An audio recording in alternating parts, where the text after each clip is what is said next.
2021 earnings call. Joining me today is Mark Tabak, Chairman and Chief Executive Officer, Dale White, President of Payer Markets, and David Redmond, Chief Financial Officer. This call is being webcast and can be accessed through the Investor Relations section of our website at www.multiplan.com. During our call, we will refer to the supplemental slide deck that is available on the Investor Relations portion of our website, along with the first quarter 2021 earnings press release issued earlier this morning. We will refer to the supplemental slide deck during our discussion this morning. Before we begin, I would like to remind you that our remarks and responses to questions may include forward-looking statements within the meaning of the Private Securities Litigation Reform Act of 1995. Actual results may differ materially from those stated or implied by forward-looking statements due to risks and uncertainties associated with our business, which are discussed in the risk factors included in our annual report on Form 10-K for the fiscal year ended December 31st, 2020, and other documents filed or to be filed with the SEC.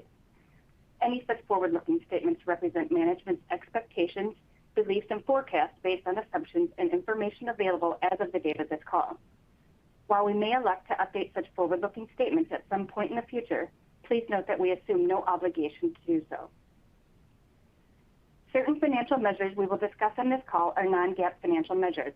We believe that providing these measures help investors gain a more helpful and complete understanding of our financial results and is consistent with how management views our financial results. A reconciliation of these non-GAAP financial measures to the most comparable GAAP measure, to the extent available without unreasonable effort, is available in the earnings press release and in the slides included in the Investor Relations portion of our company's website. And now I would like to turn our call over to our Chief Executive Officer, Mark Tabak. Mark? Thank you, Shauna. Welcome, everyone. Let me join in welcoming you to our first quarter 2021 earnings call. Amid the ongoing public health crisis, we hope everyone is staying healthy and safe. I'd like to thank our stockholders for their continued support. Multiplan has a long history of delivering returns for investors as a private company, and I'm pleased to say that in our first few quarters as a public company, we've continued to deliver solid operating results. As this quarter's results attest, even in the face of an accelerated pressure related to the COVID-19 pandemic, our business continues to perform. This is a testament to Multiplan's many competitive advantages. As detailed on page 3 of our supplemental slide deck, these start with our unique operating assets and a relentless focus on operational excellence that allows us to configure and reconfigure our resources to create lasting value for our customers, their members, and ourselves. These assets underpin our leading position with our payer customers, many of whom view us as a strategic partner.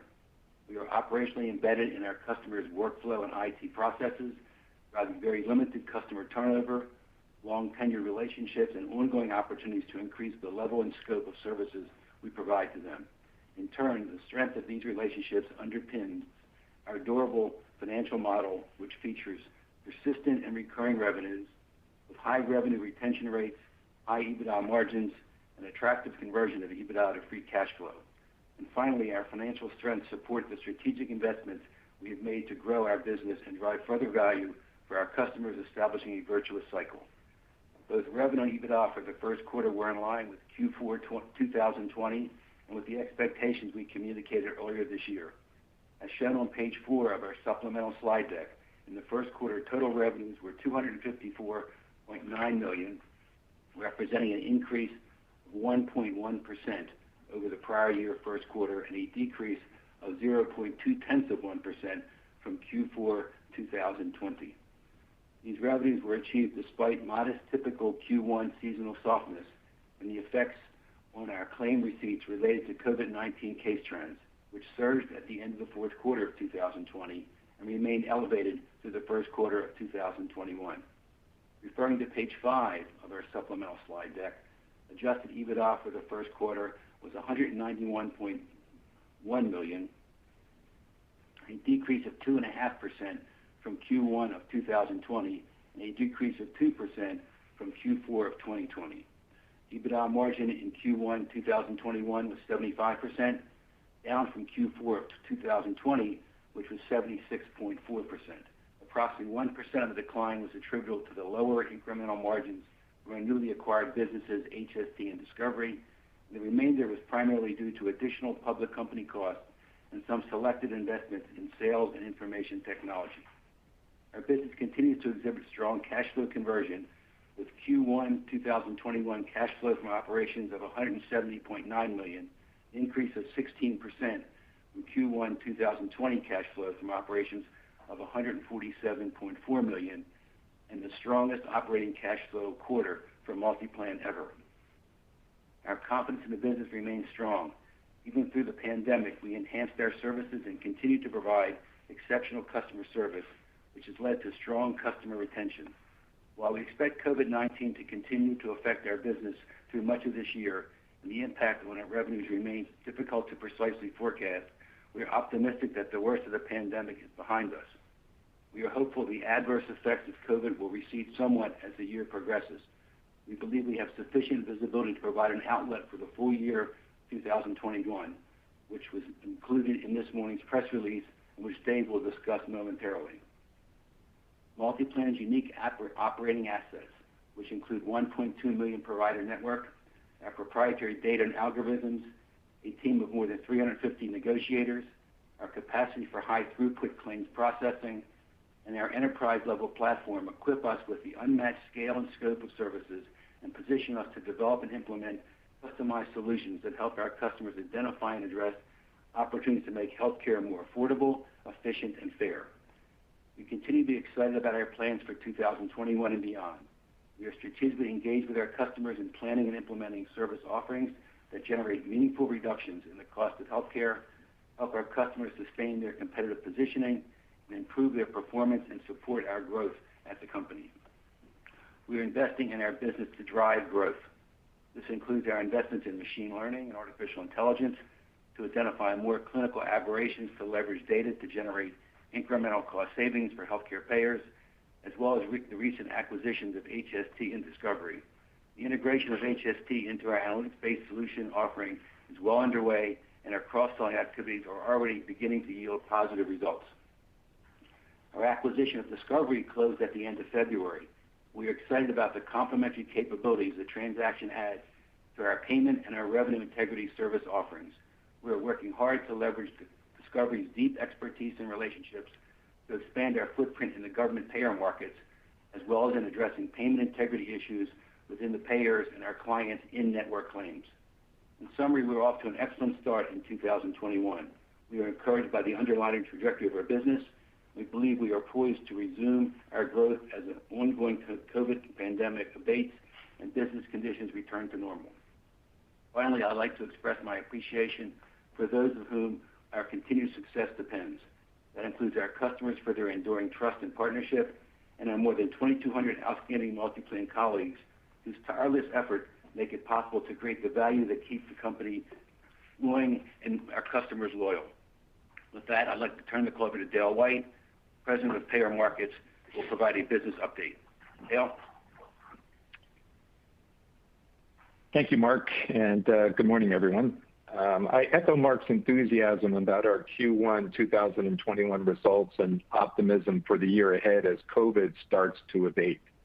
Despite the winter surge in COVID cases and the downward pressure on elective procedures and non-emergency treatments, and despite the COVID-driven change in our claim mix to lower dollar claims, we grew revenues by 1.1% compared to the same quarter last year, our last pre-COVID quarter. We have continued to grow our claims charges volume despite pandemic conditions. As shown on page 8 of the supplemental slide deck, in Q1 2021, we processed about $29 billion in claim charges, up about 11% over Q1 2020, which had no COVID impact. At just under $5 billion in potential savings identified for clients in Q1 2021, they were nearly identical to the prior year Q1, despite a 15.5% drop in the average charge per commercial health claim. These results were possible because we continue to adapt our services to ensure we deliver value to our customers. The lower average charge per claim has been driven by the dynamics of COVID, some of which are illustrated on page 9 of our supplemental slide deck. For example, On our last earnings call, I cited a tenfold increase in testing claims between mid-2020 and year-end. Q1 2021 saw another 95% increase in COVID testing claims over Q4. COVID treatment claims were up 65% in Q1 2021 over Q4 2020. Telehealth claims remained elevated and were up 11% over the prior quarter. The average COVID test claim runs around $190. The average COVID treatment claim runs less than $700, and the average telehealth claim averages about $375. We also saw an influx of vaccine claims in Q1, growing to over 100,000 in Q1. Recall that our receipt of claims typically lags the date of medical services by approximately 6 to 8 weeks. We anticipate that our mix of vaccine-related claims will grow dramatically in the coming months, and these run only about $45 per claim. Even with vaccine volume pushing average charges per claim down, we expect some abatement in the COVID headwinds as the year progresses, as rising vaccination rates help normalize capacity in the healthcare system, demand for elective procedures, and the utilization of non-emergent services. Apart from COVID, the healthcare industry is facing other headwinds though many of these provide opportunities for Multiplan. These include market consolidation, CMS policy developments that impact Medicare Advantage, and pressure on payers to meet interoperability and transparency requirements. Each of these present opportunities for Multiplan to capitalize on our solutions breadth and to execute on the extend component of our three-part growth strategy and increase our penetration in adjacent market segments. Surprise bill legislation also presents opportunities to strategically partner with our customers. While regulators are continuing to work through the specifics, the legislation introduces significant complexity, and we continue to be in dialogue with our customers to explore how they will achieve compliance by leveraging Multiplan's strengths, deep analytics, flexible service components, and rapid customization. Our ability to enable customers to quickly comply with these types of regulatory action helps further the depth of our relationship and embed Multiplan technology in customer workflows. We continue to believe that this legislation is unlikely to have a material impact on Multiplan's overall business. Our growth strategy is in full swing. Since going public last year, we have added to our product suite, expanded our sales resources, stepped up our development roadmap, and invested in technologies that drive value for our customers. Our integrations of HST and Discovery are ahead of expectation, and we are seeing acceleration of growth at both companies as they leverage Multiplan's client relationships and distribution. We have over 100 sales, account management, and marketing professionals focused on growth, including over 25 with specific responsibility for identifying and closing new business and supported by more than 40 relationship managers. This includes healthcare veteran Andrew Cohn, hired this year as our Chief Revenue Officer. And we've begun partnerships in artificial intelligence and machine learning that will unlock material savings for our customers in the years to come. I'm happy with the progress we've made in our first 2 quarters as a public company, but even more excited about the many growth opportunities we are pursuing. We have highlighted some of these opportunities on page 10 of the supplemental slide deck. For example, under the enhancement component of our strategy, we have 6 machine learning initiatives underway, including 2 with a data analytics partner and another 10 that we are concepting. These initiatives span across Multiplan solution categories and deliver both increased savings and operational efficiencies. One of the models deployed mid-last year has already delivered $1.5 million in net new customer value through February. Under the enhanced strategy, we've also completed or are deploying over 25 service enhancements to increase identified savings or service level agreements, with another 20 in the concept stages. At the center of the strategy component to extend our value in underserved markets are the acquisitions of HST and Discovery. HST has strengthened our analytics-based services category with value-driving health plan services that deliver significant new value for third-party administrators and health plans, and the small to mid-sized group market through brokers and consultants.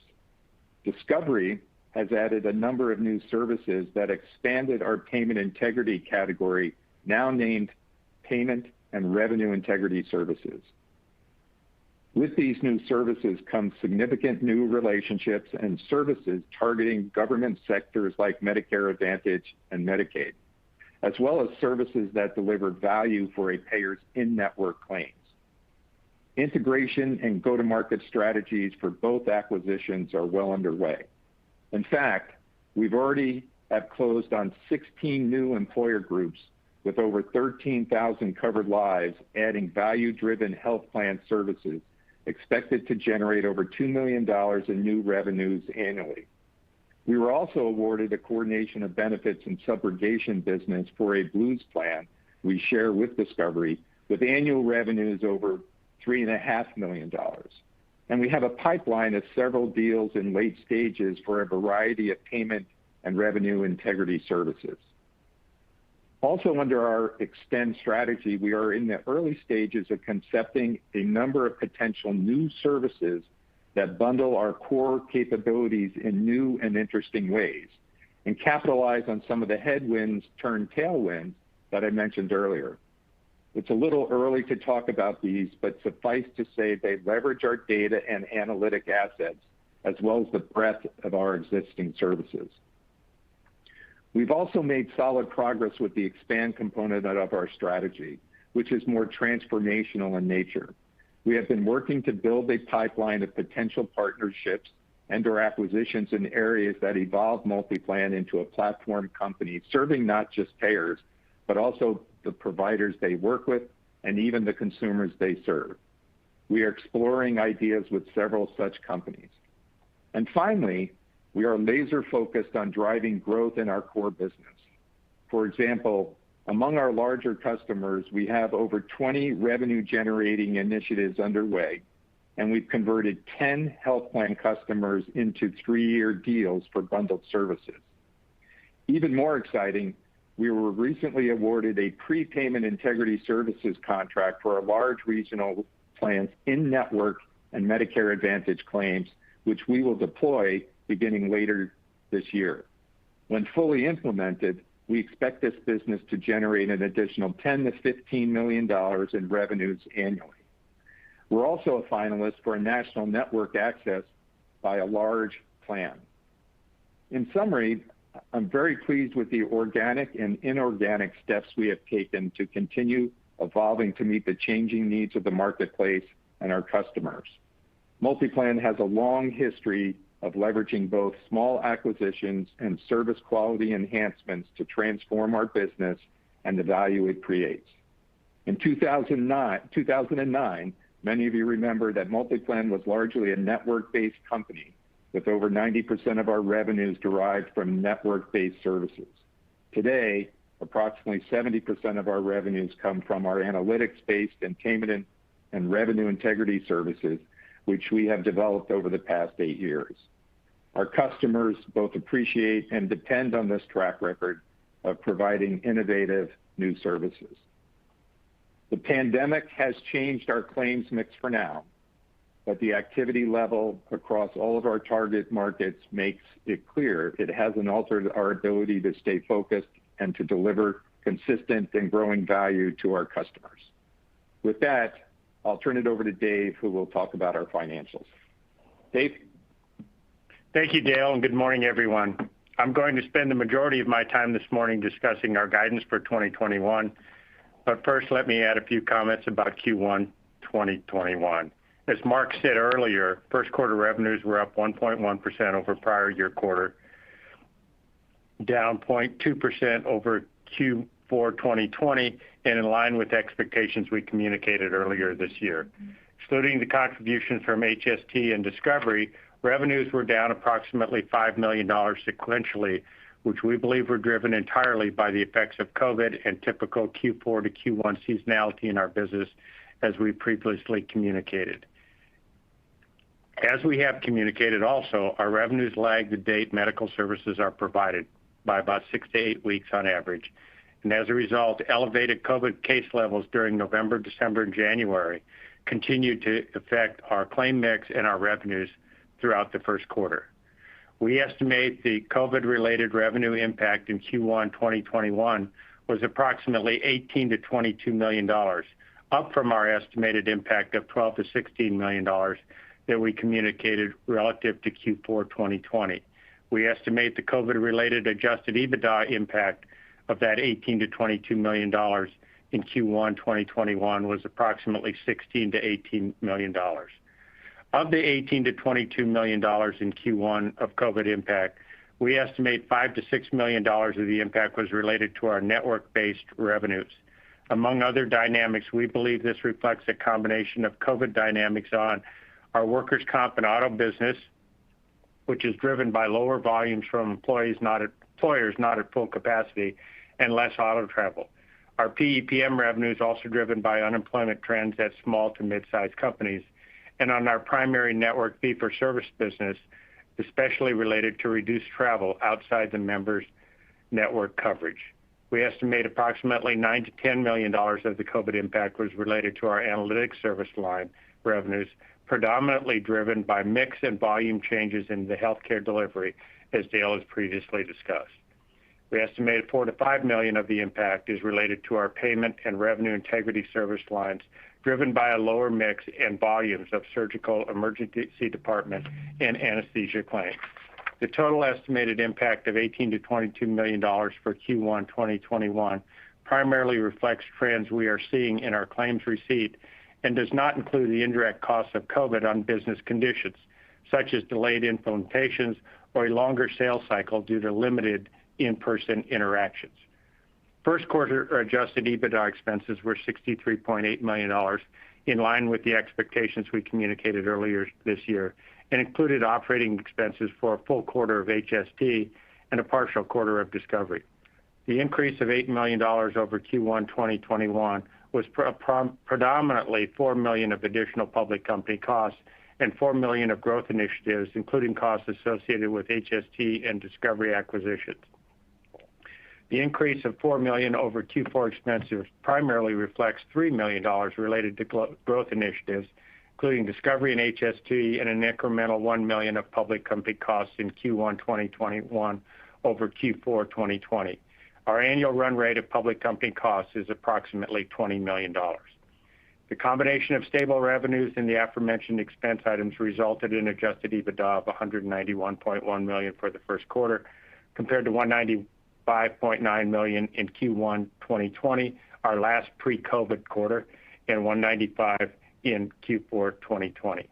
EBITDA margin was 75% in the quarter versus 77.7% in the prior year quarter and 76.4% in Q4 2020. Again, largely reflecting increases in public company costs and lower incremental margins from our acquired businesses, as Discovery and HST have been investing heavily to drive product development growth, as well as the fact that they are generally a lower margin business.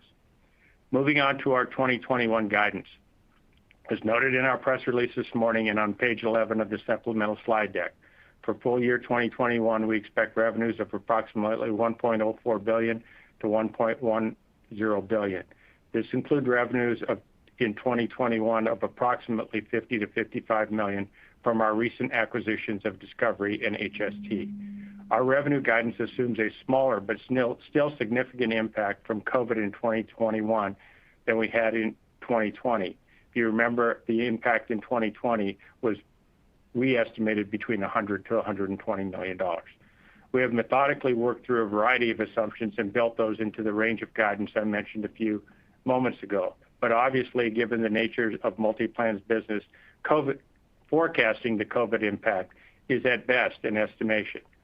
We are anticipating the COVID impact in Q2 will be substantially similar to that of Q1 2021 of $18 to $22 million, given the lagged effect of Q1 COVID trends on our revenues. When you look out to Q3 and Q4 of 2021, we are hopeful that some of the effects of COVID on our results will subside, but it's quite likely the impact will still be meaningful.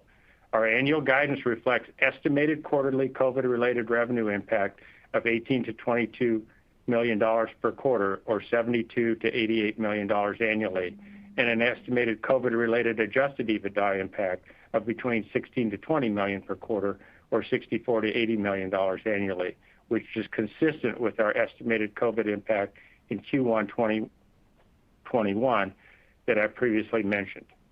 Moving to adjusted EBITDA on page 11 of the supplemental deck and in the press release this morning, we noted we expect adjusted EBITDA for 2021 of approximately $750 to $790 million. Our adjusted EBITDA expectations incorporate approximately $10 to $12 million of additional investment in the business for 2021, as previously communicated, primarily around IT spend, including machine learning and artificial intelligence, expansion of our sales force, as well as other minor initiatives. We expect these investments to evolve our solutions portfolio and deliver incremental savings and functionality to our customers, and we believe they will yield meaningful returns for Multiplan over time, but will not necessarily generate material revenues during 2021.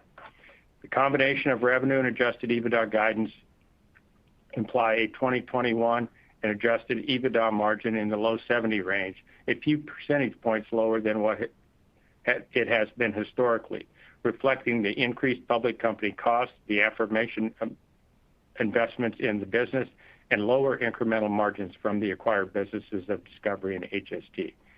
As the pace of investing moderates and as the effects of COVID recede and revenues grow, and we fully integrate HST and Discovery, we anticipate exiting the year on a higher adjusted EBITDA margin trajectory than we are expecting over the next couple of quarters. For 2021, we expect operating cash flow of approximately $380 to $420 million.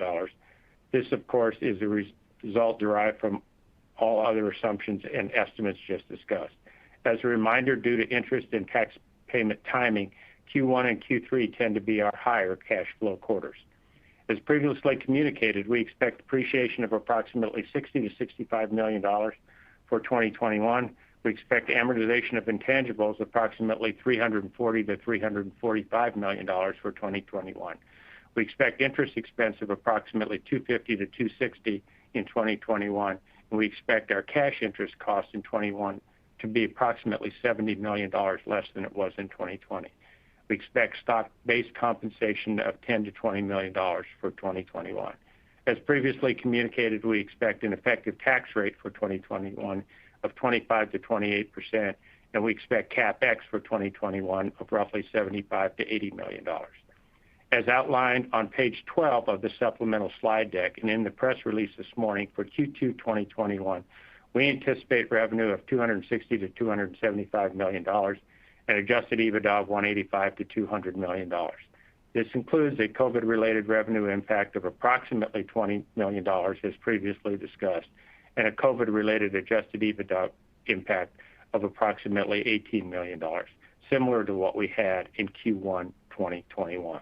With that, I will turn it back to Mark for closing comments. Mark? Thanks, Dave. Thanks, Dale. Before we get to Q&A, I'd like to reinforce that we're very excited about the future. We are making solid progress against our growth strategy. The integrations of our recent acquisitions are on pace and poised to bear fruit, and we continue to execute by focusing on operational excellence. I couldn't be prouder about how the company has managed through COVID so far, and while the pandemic isn't quite behind us yet, we are well positioned to drive growth and success as we move through the year. Okay, operator, let's open up the forum for questions. Certainly, thank you. As a reminder, to ask a question, you will need to press *1 on your telephone. To withdraw your question, press the # key. Please stand by while we compile the Q&A roster. And your first question here comes from the line of Josh Raskin from Nephron Research. Please go ahead. Your line is now open. Hi, thanks. Good morning, everyone. First question, just on the factors that are leading to the ramp in revenues for the remaining 3 quarters, sort of if you annualize 1Q, and imply some growth in the guidance for the rest of the year. So the first question would be sort of what's the ramp there? It sounds like the COVID headwind's kind of the same throughout it. And then part B to that would be, not seeing a similar ramp in EBITDA. So should we just assume that's, a ramp up in investments against the new revenue, or is the new revenue coming in at low margin? Just sort of help us with that dynamic as well. Sure. As you see the ramp, go ahead, Mark, first. Why don't you speak to the initiatives in terms of selling more business to existing customers and also the additional of new customers, and then Dave can talk about the investments in the company to fuel additional growth. Sure. Absolutely, Mark. Thanks, Josh. Look, I think you know Multiplan well enough that throughout the year we derive additional revenue through 3 primary sources. One is the continued work with our existing customers on initiatives throughout the year that help drive additional savings and value for our customers and ultimately revenue for the company. 2, it's through the acquisition of new logos and new business, so customers that we don't have in our suite of customers today, and that become new customers of the company. And thirdly, I'll say it's more inwardly looking, and it's working on it's making and enhancing our current suite of services. And I think, as you heard in my comments, we have a number of initiatives underway and a number of service initiatives underway that either through machine learning or efforts that we have internally that are, I'll call, operational initiatives that help drive monetization of claims and improve our savings rates. All of them help to fuel our growth. Dave? Sure. Hey, Josh, thank you for the questions. I think 2 things impact first of all, on the growth rate and revenue. I think independent of HST and DHP, which we estimate to be $50 to $55 million of revenues next year, we basically have a quarter-over-quarter growth rate of 1.5% to 2%, which annualizes into the 5 to 6% single-digit growth that we have historically had, independent of COVID. We believe that the initiatives that Dale and Mark have talked about will drive those numbers higher, hopefully in subsequent years. The impact on EBITDA is primarily driven by the 2 acquisitions. The 2 acquisitions on a combined basis have an EBITDA run rate in 2021 of something in the high 20s. And DHP, which is the biggest factor, which only was included for 1 month in Q1, and will have obviously 3 months in each of the other quarters, really has an EBITDA margin at the time we acquired them of something in the high teens to roughly 20%. So that does drive a little bit of the reduction in EBITDA margins, so that as you look at where we are in the out quarters, that margin suffers a little bit. And as we said, we're investing probably $10 to $12 million in incremental investments that we may not see a lot of revenue this year. About $5 to $6 million of that is in IT, including artificial intelligence and machine learning, which we believe will continue to provide additional services to our customers and revenues as we develop that data. About $3 to $4 million in our sales force, which Dale has talked about, and a few other expenses. And Josh, I think when we talk later today, we'll walk through that in a little bit more granularity with you. That's perfect. And just go ahead, Mark. Deck, we factored in 18 to 22 million of COVID impact quarter on quarter, and EBITDA of 16 to 18. If COVID subsides in the latter half of the year, that will drive additional revenues and additional EBITDA as well, as you know. Yep. And then just a second question. If you sort of think about same-store results, and I know that's tough to do, but sort of thinking about the same book of business with the same customer, are you seeing changes in sort of out-of-network usage or percentage of claims that go out of network relative to maybe pre-COVID 2019? And are you seeing better penetration of analytic services into those accounts? Yeah, Dale, you want to comment on the customer utilization of our services and trends, and then I'll punctuate that. Yeah, I think I think Josh, you asked about the percentage of in-network utilization. I think as I alluded to earlier, we continue to see an increase in the percentage or in the dollar, the amount of dollars that through our customers. You're right, it's hard to predict, but in Q1 2021, we processed about $29 billion in claim charges, which were up almost 11% over Q1 2020, which was the last pre-COVID quarter. So we continue to deepen our relationships with our customers. We continue to look at ways to expand our relationship with our existing customers through the services, through networks, through analytics, and through payment and revenue integrity.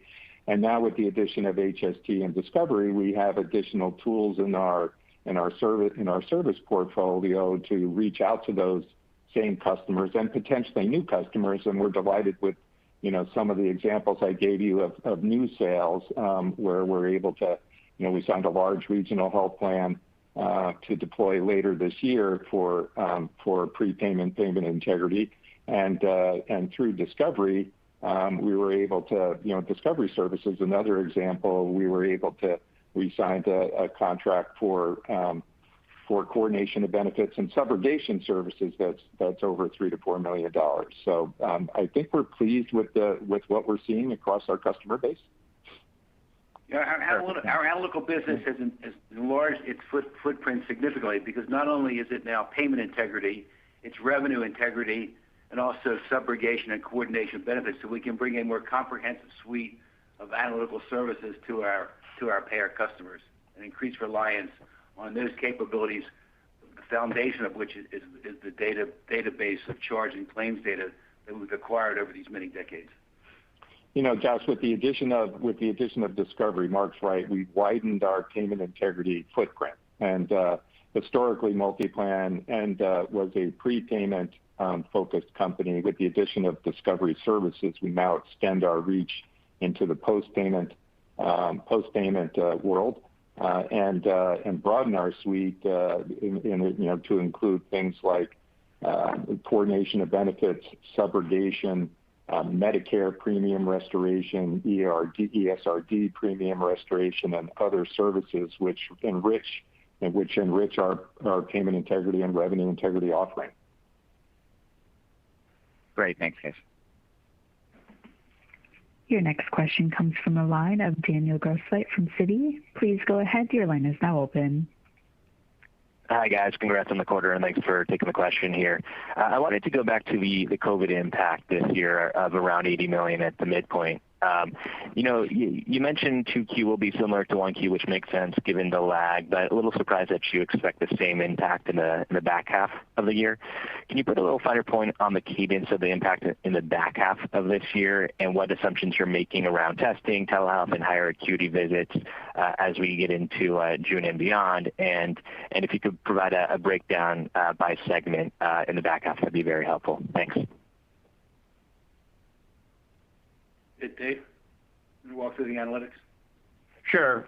As we said, Daniel, we think Q2, based on what we've seen so far, and obviously we're partway through Q2 now, will be pretty similar to Q1.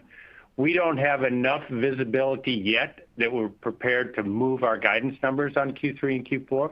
We're hopeful and optimistic that COVID will decline in those quarters, but we wanted to give you what we've built into our guidance in Q3 and Q4, so that as different people have different opinions of what COVID should or should not be, we can adjust that accordingly. But at this point in time, and as a relatively new company, we want to be a little bit cautious on our guidance and make sure that we fully understand what the impact will be. The last thing we want to do is overpromise and underdeliver, and that basically drove us to the decision of using a relatively flat COVID impact across the quarters. But what we wanted to do is totally disclose that to you so everybody understood where that's coming from. That $20 million is basically, as I said, probably 5 to 6 of that is in our network business. A lot of that is workers' comp, PEPM, and our fee-for-service, what we call our travel network. Obviously, people travel less out of their primary regional area. That pretty much has continued, and we don't expect that to move a lot appreciably. About $9 to $10 million of that number is in our analytics business, which is primarily driven by out-of-network claims, most particularly in anesthesia and emergency department and ASC. That continues to move a little bit, and we're hopeful that it will move. But it's very fragmented across the country. In Florida, those numbers seem to be moving a little bit more in the right direction than they are, say, in California or Illinois or New York. So, we've kind of maintained the level of where we are. And in our payment integrity business, also to a great extent, that's driven by those out-of-network claims in those unique specialties like, ED and anesthesia and ambulatory surgery centers. So, we've had a lot of debate internally, and we've decided that we'd rather kind of flatline that COVID impact and explain it fully to you, so we can all have that discussion when we talk individually and talk with the analysts. But we weren't yet prepared to move our guidance numbers based on that, especially in the last half. If you look at that guidance, that 750 to 790 factors in a COVID impact. If we're being overly cautious and COVID abates more quickly, you can see there could be a meaningful increase in revenue and corresponding EBITDA if we're being overly cautious in the last half of the year. Yep, understood. All right, appreciate that. And just wanted to get your thoughts on surprise billing legislation being implemented in 2022. I know you've previously mentioned that there's a lot of moving pieces here. So do you think this can actually be implemented at the beginning of 2022? And have you started to see any changes in provider behavior and preparation for the new regulations? Dale, why don't you step back and just do a quick summary of the surprise billing legislation as it's been passed, and then an update on the rulemaking process where it is as of today. Daniel, it's a great question, because as hard it is to believe that we're 6 months from it being implemented, it is and as I think you saw from the headlines this week, there is still debate taking place even at the legislative level on parts of the process, and we still don't have interim final rules, but we're hopeful they'll come soon, at least before July 1st. And I think the plan is to give the impacted stakeholders an opportunity to comment on those. Although I know CMS and HHS has reached out to folks along the way. Look at today. I think in a quick summary, I think everyone knows surprise bill protects consumers from receiving balance bills when they seek emergency care and other routine ancillary services related to emergency care, and or if they're transported by an ambulance or when they receive ancillary non-emergency care.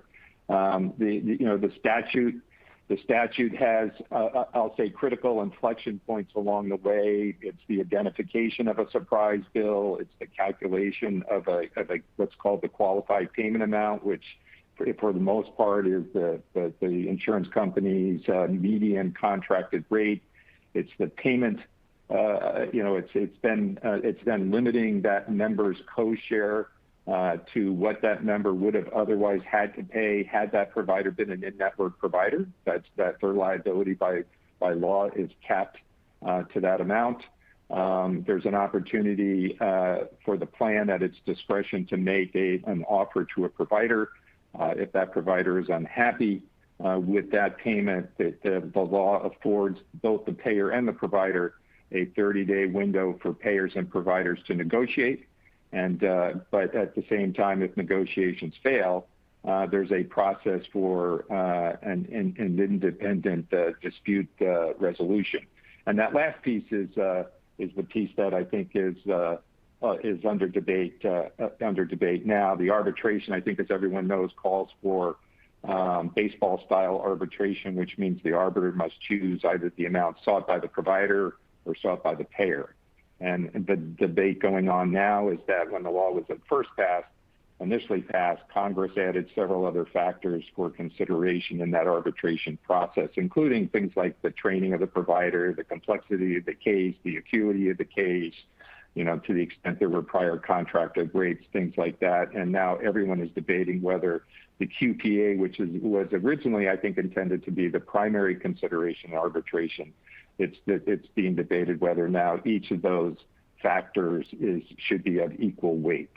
I think regardless of how the issue, bringing it home, and regardless of how this issue is ultimately resolved for us, it gives us an opportunity to strategically partner with our customers. And as I mentioned, the legislation, it introduces just a heck of a lot of complexity to the billing and payment process. And we are in deep dialogue with our customers to explore how they'll achieve compliance at every inflection point in the surprise bill process, including the arbitration process, by leveraging our strengths and our solutions. Yeah, I'd add three footnotes. One is that the rulemaking process has identified a lot of complexity in terms of how you administer the program. That complexity will result in increased reliance by our payer customers on Multiplan, number one. Number two is that prior to arbitration, there is an independent dispute resolution component, a negotiation. That's what Multiplan has historically done at a state and federal level, and will continue to do that. And three, as a result of the complexity of arbitration, if in fact a negotiation cannot be consummated, again, the early indications is that much of that will be outsourced to our capability as well. So we believe that it will have no material impact on our business and could be an enhancement over time once the rulemaking process has been fully defined. Daniel, you asked us for a comment around about it starting, and it's supposed to start January 1, 2022. Do we think there'll be a delay? It's all speculation at this point. Clearly, there's debate taking place. Clearly, the rulemaking process has to come out with an appropriate comment period, depending on the significance of those changes. I don't think there'll be a delay. I think there'll be some relief given, again, speculation, relief given to payers or providers as the process moves forward throughout 2022. But I would doubt seriously there's a delay in the implementation. Understood. Appreciate all the color, guys. Thanks. Thanks. Your next question comes from the line of Andrew Kugler from Goldman Sachs. Please go ahead. Your line is now open. Hey guys, solid quarter and guidance. Thanks for taking my questions here.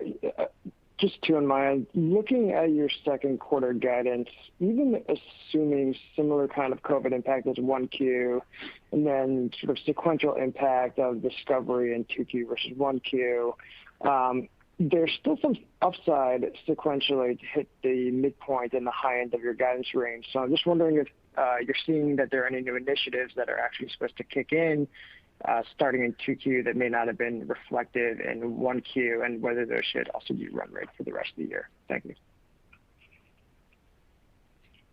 Dave, you want to speak to guidance? Sure. I think what's happening, Andrew, to some extent, is some initiatives that were a little bit slow with some of our customers. We have a little bit more visibility that they appear to be kicking in. As you look at kind of excluding HST and Discovery, we're on what I'll call base Multiplan, we're up about 2% Q2 over Q1 as far as the midpoint of our guidance. And that is really customers moving a little faster in Q2 than they did in Q1. We hope that trend will continue, and we're starting to see some of that growth. But, the proof will be in the pudding. But we felt comfortable enough to move that number a little bit. If you take 2% or 1.5% quarter-over-quarter, that's about 6 to 8% annually, and that's what we have historically believed is our core non-COVID organic revenue growth. All right, great, thanks. And then you also outlined some initiatives that are in the works but haven't taken effect yet, and you haven't seen the revenues from those yet. Is there any way to think about what I guess for initiatives that are sort of at the end but haven't quite kicked in yet, is there any way to think about the total revenue impact of those initiatives and whether that would be more impactful to fiscal year 2022, or if you're going to start seeing some of the impact from those revenue initiatives in 2H this year? Thank you. Well, I'll let Dale talk a little bit about initiatives. I think that a lot of those initiatives will not have a material impact, as we said on our earnings call in 2021, although we think there'll be some in Q3 and Q4. As we look out into 2022, obviously we hope and are optimistic those initiatives will have double-digit impact, but we really haven't been able to quantify exactly, and we don't really want to talk about 22 at this point, given we're still dealing with a lot of COVID right now. But we feel very good about those initiatives, and they should generate meaningful growth in 2022. Yeah, I would just add, obviously, we're in a unique position of being able to implement initiatives throughout the year with our customer base, and obviously, if you implement an initiative early in the year, you have the opportunity to have more impact. As you get further out in the year, all things being equal, that impact will be less in the current year and more in the subsequent year. So I think I mentioned the large plan where we're launching payment integrity later this year. The impact, it will have some impact this year, but the lion's share of the revenue impact will be going forward in 2022. The footnote to that is the objective here is we have a number of initiatives in flight, under contract, in process of being implemented. The goal is to get them implemented in 2021 so we get a full 12-month run in 2022 and beyond, and then add enhancements to that, either through additional IT developments or other services that we can add on to those capabilities. The best case study today would be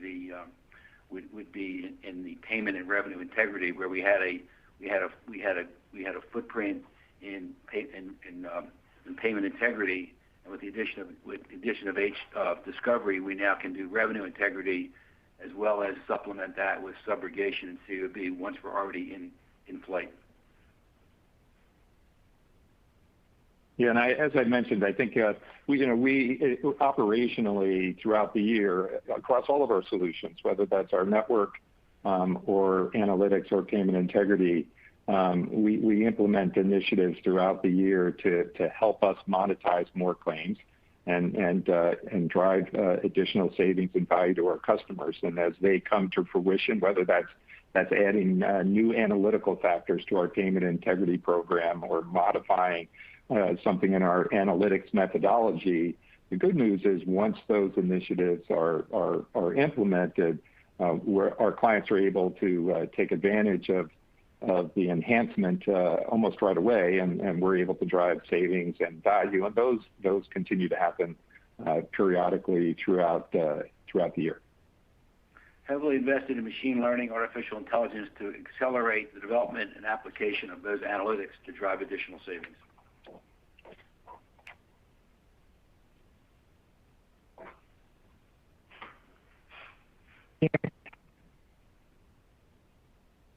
Young from Barclays, please go ahead. Your line is now open.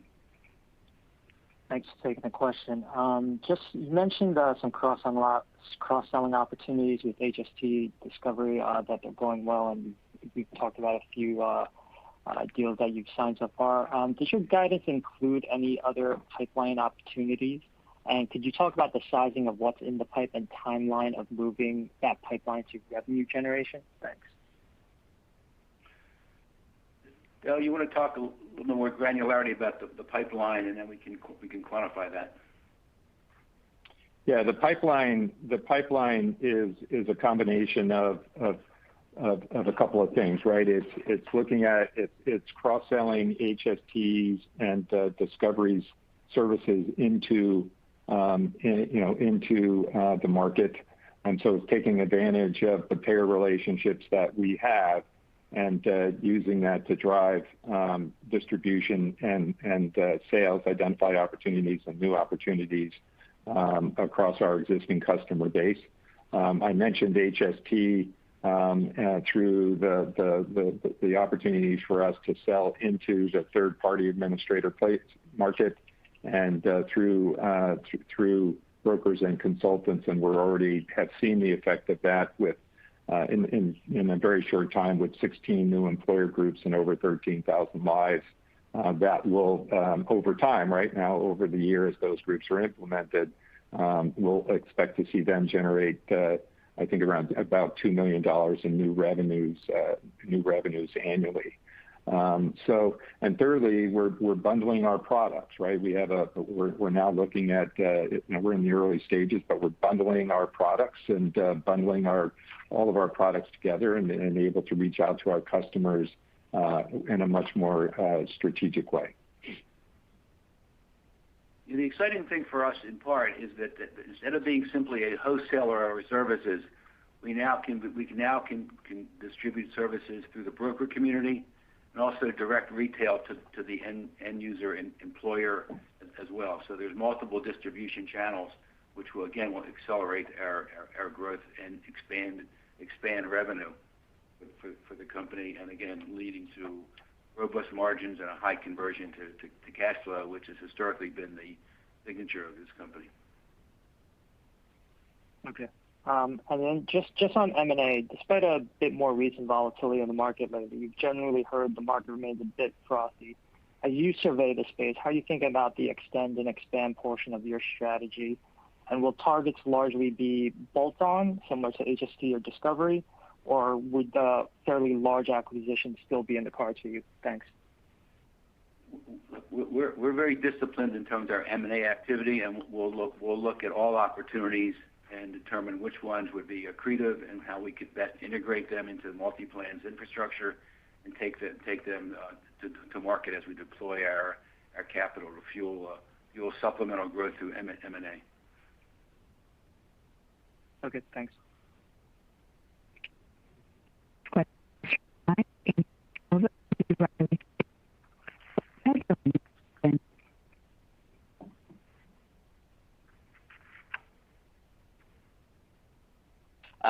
Just a couple quick ones for me. Can you just give an update on customer concentration? I'm really just curious if there's any material changes year over year.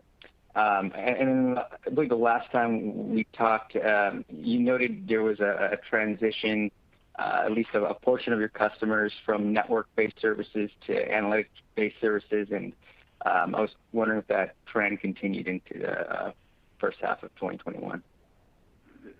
There's been no material change from Q4 of 2020 to Q1 of 2021. In either regard, as it relates to network-based services to analytics-based services and customer concentration? I think that the transition from network analytics has slowed. I think that kind of hit a peak over the last couple of years. A lot of that had to do with certain types of claims. ED was one of those types of claims. I think, basically that has leveled off some as we look at our complementary group network business. And as Mark said, our top customer percentage has not really changed over an extended period of time. Okay. And staying with the analytics-based services, have you seen more payers change the utilization of your offerings within there, say, moving towards markup or markdown, reference-based pricing versus using charge-based or cost-based?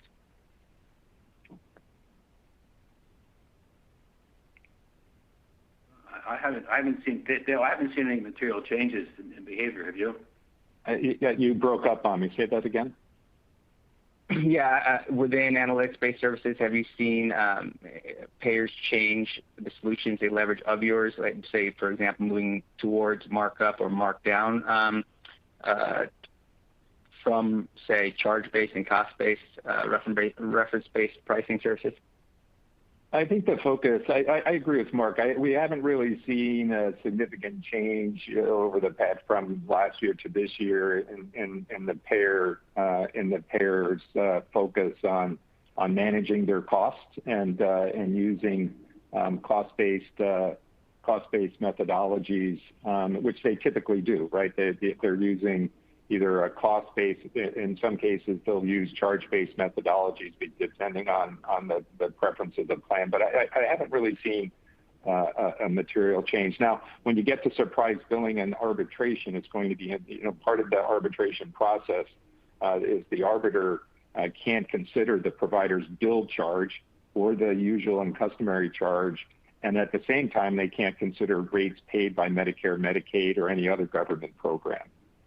So it narrows that window of what the arbiter can use to rule during that arbitration process. They're trying to balance it out.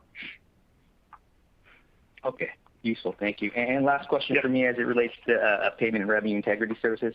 Was the majority of the growth that you saw there just due to the Discovery acquisition? And then as it relates to the acquisition, just curious how your client reception has been to the revenue offerings that Discovery brings to the division.